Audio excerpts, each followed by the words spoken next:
Bienvenue dans cette vidéo. J'ai assisté récemment à un cours donné par un de mes amis qui est prof à temps partiel. Il s'est donné pour objectif d'aider les élèves moyens à réussir coûte que coûte. Alors, aujourd'hui, je vous montre comment utiliser la fonctionnalité valeur cible pour faire quelques calculs de façon automatique.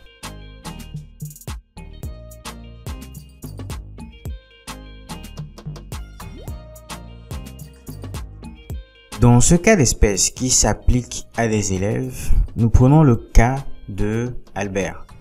Albert est capable d'avoir 5 sur 20 en maths, 9 sur 20 en anglais et 8 sur 20 en physique. Et sur ces 4 matières, ces 3 matières, sa moyenne tourne autour de 7 sur 20.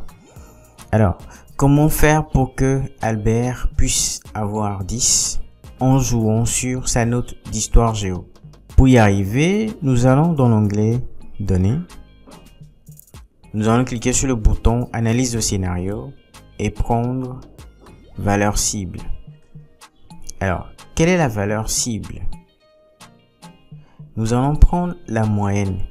La moyenne, c'est la cellule à définir, la cellule dans laquelle nous allons faire des opérations.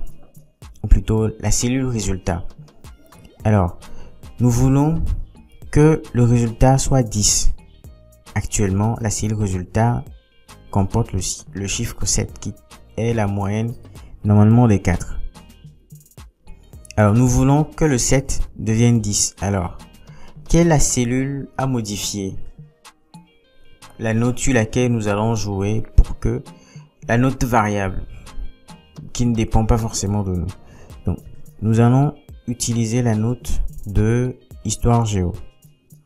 Et quand je fais OK, Excel se met à faire le calcul tout seul. Et voilà. Donc pour atteindre la moyenne de 10 sur 20, Albert doit coûte que coûte avoir la note de 18 sur 20 en histoire géo.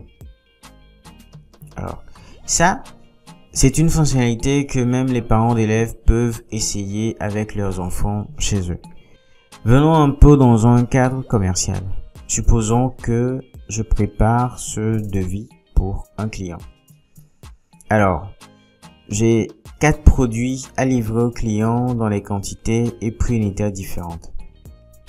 L'ensemble me donne ici le total, c'est égal au prix unitaire fois la quantité. Et ainsi de suite. Donc le total, c'est la somme de tout ce qui précède. Alors, nous voilà à un total de 15 605. Et donc le client me dit que non, il a 15 000 à tout casser. Il ne peut pas dépenser un franc de plus. Alors, sur quel produit est-ce que, ou plutôt sur quelle valeur est-ce que je peux jouer pour tomber sur le prix de 15 000 ronds? Alors, je me rends compte que sur le produit numéro 3, 910, j'ai un tout petit peu de marge. Donc, je peux jouer sur ce produit-là.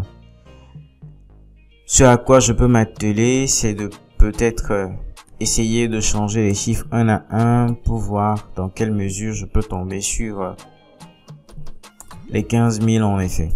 Alors ça peut prendre énormément de temps. Pour y arriver rapidement, je reprends Données, Analyse de scénario et valeur cible. La cellule à définir, le résultat final. Je prends ma cellule de somme. Mais non, quelle est la valeur que je recherche pour ce résultat? Donc 15 000. Et quelle est la cellule sur laquelle je peux apporter des modifications? C'est cette cellule de produit ici. Je vais remettre au prix de 910 comme au départ et on recommence. Données, analyse de scénario, valeur cible, cellule à définir le résultat. Quelle est la valeur que je désire pour ce résultat? 15 000. Et quel est le prix sur lequel je peux me permettre de faire des réductions? Je prends le produit numéro 3, 910, sur lequel j'ai un peu plus de marge et je fais OK. Et voilà. Donc pour atteindre la valeur de 15 000 rangs pour ce client, histoire de garder une bonne relation client-fournisseur, je peux proposer pour le produit 3 le prix unitaire de 708 francs. Et si la personne prend 3 produits, on va tomber sur les 15 000.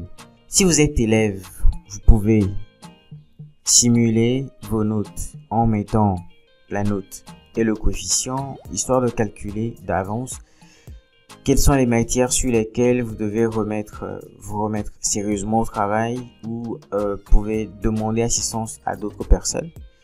Si vous êtes dans le domaine commercial, de quelle façon est-ce que vous pourrez l'implémenter dans votre quotidien? Mettez-moi tout ça en commentaire, je me ferai un plaisir de vous lire et de vous répondre. Je vous donne rendez-vous dans une prochaine vidéo. Jusque là, portez-vous bien. Ciao, ciao.